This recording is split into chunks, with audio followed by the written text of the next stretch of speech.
भविष्य का दूसरा नाम है संघर्ष। हृदय में आज इच्छा होती है और यदि पूर्ण नहीं हो पाती तो हृदय भविष्य की योजना बनाता है। भविष्य में इच्छा पूर्ण होगी ऐसी कल्पना करता रहता है, किंतु जीवन ना तो भविष्य में है ना अतीत में। जीवन तो इस क्षण का नाम, अर्थात इस क्षण का अनुभव ही जीवन का अनुभव। पर हम ये जानते हुए भी इतना सा सत्य समझ नहीं पाते। या तो हम बीते हुए समय के स्मरणों को घेर कर बैठे रहते हैं, या फिर आने वाले समय के लिए हम योजनाएं बनाते रहते हैं और जीवन जीवन बीत जाता है। एक सत्य यदि हम हृदय में उतार लें कि ना हम भविष्य देख सकते हैं, ना ही भविष्य निर्मित कर सकते हैं, हम तो केवल धैर्य और साहस के साथ भविष्य को आलिंगन दे सकते हैं, स्वागत कर सकते हैं भविष्य का। तो क्या जीवन का हर पल जीवन से नहीं भर जाएगा? स्वयं विचार कीजिए।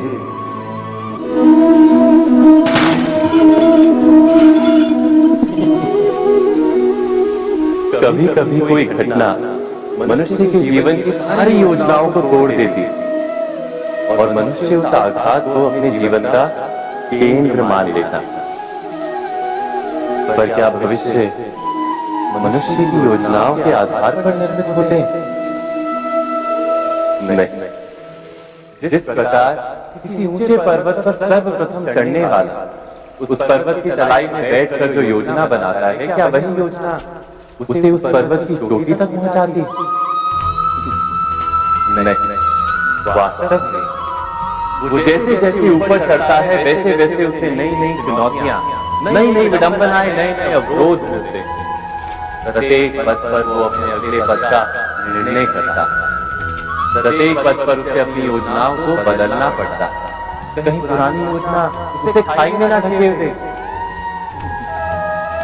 वो पर्वत को अपने योग्य नहीं बना पाता, केवल स्वयं को पर्वत के योग्य बना सकता है। क्या जीवन के साथ भी ऐसा ही नहीं?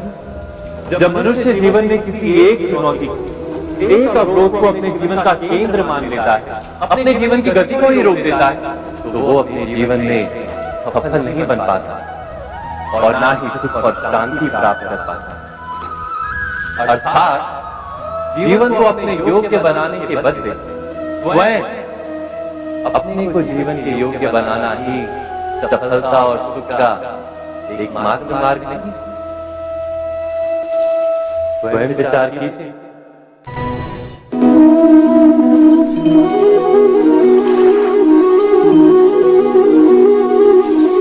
पिता सदा ही अपने संतान के सुख की कामना करते, उनके भविष्य की चिंता करते रहते।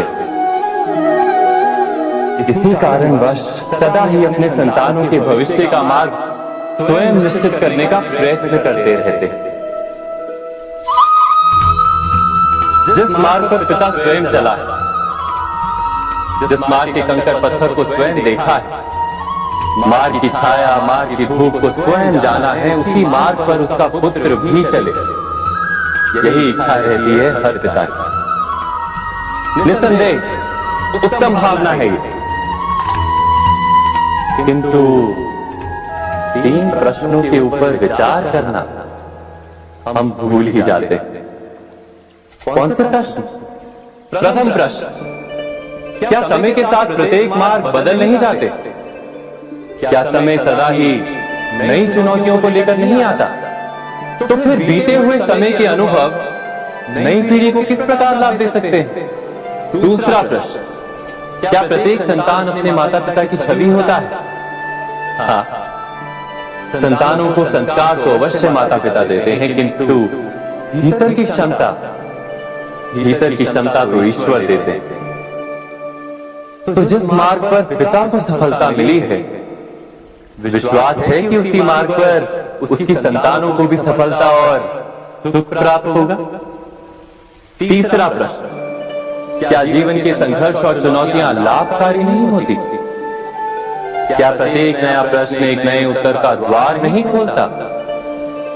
तो फिर संतानों को नए नए प्रश्नों, संघर्षों और चुनौतियों से दूर रखना, ये उनके लिए लाभ करना कहलाएगा या हानि पहुंचाना? अर्थात जिस प्रकार संतान के भविष्य का निर्माण करने के बदले उसके चरित्र का निर्माण करना श्रेष्ठ है, वैसे संतानों के जीवन का मार्ग निश्चित करने के बदले उन्हें नए संघर्षों के साथ जूझने के लिए मनोबल व ज्ञान देना अधिक लाभदायक नहीं होगा?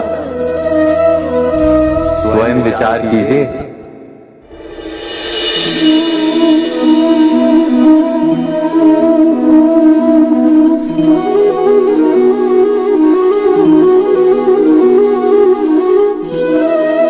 जीवन का हर क्षण निर्णय का क्षण होता है। प्रत्येक पद पर दूसरे पद के विषय में कोई निर्णय करना ही पड़ता है, और निर्णय अपना प्रभाव छोड़ जाता है। आज किए गए निर्णय भविष्य में सुख अथवा दुख निर्मित करते हैं, न केवल अपने लिए, अपने परिवार के लिए भी, आने वाली पीढ़ियों के लिए भी। जब कोई दुविधा सामने आती है तो मन व्याकुल हो जाता है, अनिश्चय से भर जाता है। निर्णय का वो क्षण युद्ध बन जाता है और मन बन जाता है युद्ध भूमि। अधिकतर निर्णय हम दुविधा का उपाय करने के लिए नहीं, केवल मन को शांत करने के लिए लेते हैं। पर क्या कोई दौड़ते हुए भोजन कर सकता है? नहीं। तो क्या युद्ध से जूझता हुआ मन कोई योग्य निर्णय ले पाएगा? वास्तव में शांत मन से जब कोई निर्णय करता है तो अपने लिए सुखद भविष्य बनाता है, किंतु अपने मन को शांत करने के लिए जब कोई निर्णय करता है तो वो व्यक्ति भविष्य में अपने लिए कांटों भरा वृक्ष लगाता है। स्वयं विचार कीजिएगा।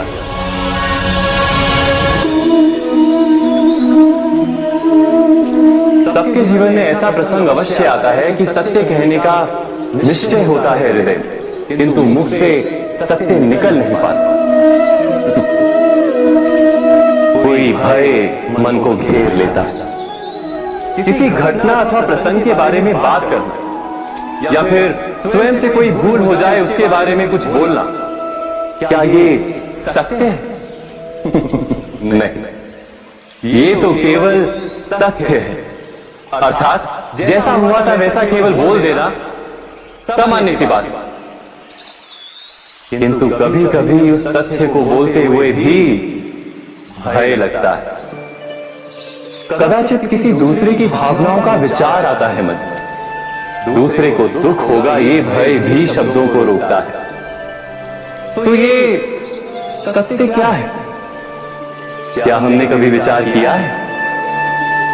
जब भय रहते हुए भी कोई तथ्य बोलता है तो वो सत्य कहलाता है। वास्तव में सत्य कुछ और नहीं, केवल निर्भयता का दूसरा नाम।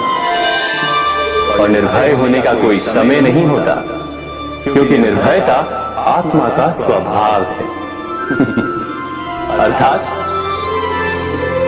क्या प्रत्येक क्षण सत्य बोलने का क्षण नहीं होता?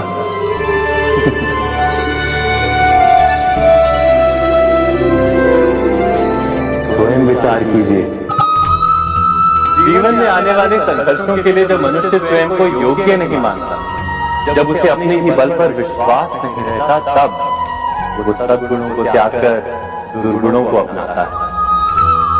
वस्तुतः मनुष्य के जीवन में दुर्जनता जन्म ही तब लेती है जब उसके अंदर में आत्मविश्वास नहीं होता। आत्मविश्वास ही अच्छाई को धारण करता है। ये आत्मविश्वास है क्या?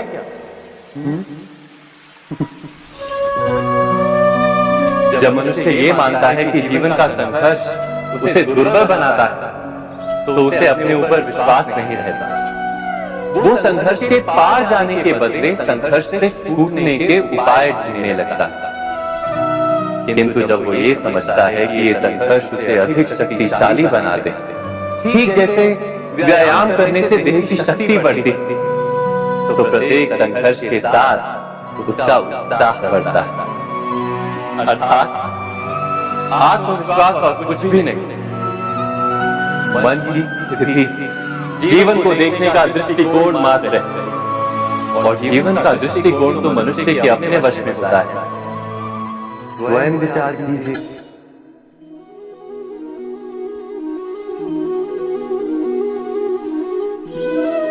ज्ञान प्राप्ति सदा ही समर्पण से होती है, यह हम सब जानते हैं। किंतु समर्पण का वास्तविक महत्व क्या है? क्या हमने कभी विचार किया? मनुष्य का मन सदा ही ज्ञान प्राप्ति में विभिन्न बाधाओं को उत्पन्न करता है। कभी किसी अन्य विद्यार्थी से ईर्ष्या हो जाती है, कभी पढ़ाए हुए पाठों पर संदेह जमता है, और कभी गुरु द्वारा दिया गया दंड मन को अहंकार से भर देता है। नहीं, क्या ऐसा नहीं होता? न जाने कैसे कैसे विचार मन को भटकाते हैं, और मन की इसी अयोग्य स्थिति के कारण हम ज्ञान प्राप्त नहीं कर पाते। मन की योग्य स्थिति केवल समर्पण से निर्मित होती है। समर्पण मनुष्य के अहंकार का नाश करता है, ईर्ष्या, महत्वाकांक्षा आदि भावनाओं को दूर कर हृदय को शांत करता है और मन को एकाग्र करता है।